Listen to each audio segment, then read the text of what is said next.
Assalamualaikum warahmatullahi wabarakatuh. Perkenalkan, nama saya Muhammad Abdul Al-Hadi, NIM 182111300 dari jurusan Hukum Ekonomi Syariah kelas 6I. Di video kali ini saya akan mereview sebuah buku ini yang berjudul Bantuan Hukum di Indonesia, Hak untuk Didampingi Penasihat Hukum bagi Semua Warga Indonesia Negara, karya dari Dr. Fransindra Winata, SH, MH. Buku ini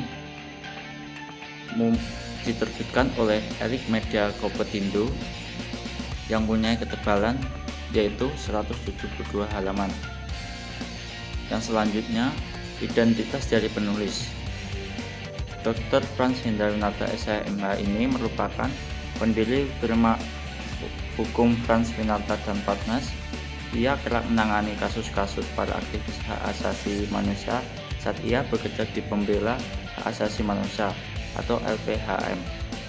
Selanjutnya, selain aktif sebagai advokat, ia juga menjadi Ketua Umum PBPP, Persatuan Advokat Indonesia atau PERADI, anggota Dewan Penyatu Yayasan Lembaga Hukum Bantuan Hukum atau YLBHI, anggota Dewan Pemimpin atau Governing Board, Komisi Hukum Nasional atau KHN, anggota Ikatan Advokat Indonesia atau IKADN, Ketua Dewan Pengawasan Yayasan Pengajian Hukum Indonesia atau YPHI, arbiter dari International Court of Arbitration dari International Chamber of Commerce atau ICC, anggota International Bar Association atau IBA London.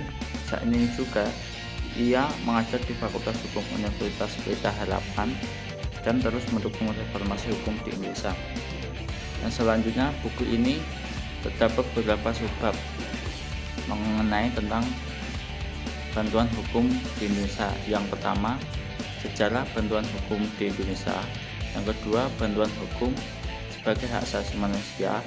Yang ketiga, bantuan hukum yang non-profit dan oriented. Yang keempat, cara mendapatkan bantuan hukum yang murah bagi masyarakat. Yang kelima, pemberi bantuan hukum pasca lahirnya undang-undang.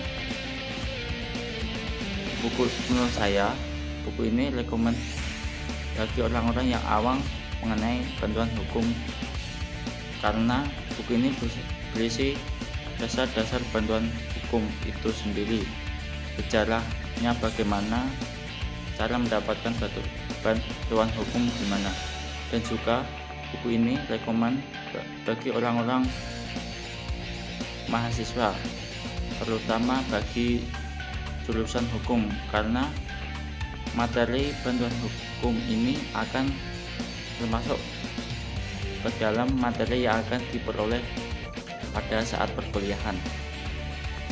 Yang selanjutnya, kekurangan atau kelebihan. Kelebihan buku ini mungkin dari kata-katanya mudah dipahami, ringkas, tidak terlalu panjang dan tidak berdetail.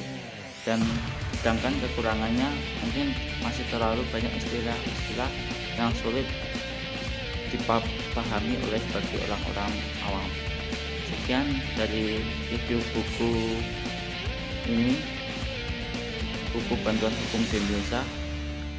Mungkin apabila ada salah kata, saya mohon maaf. Wassalamualaikum warahmatullahi wabarakatuh.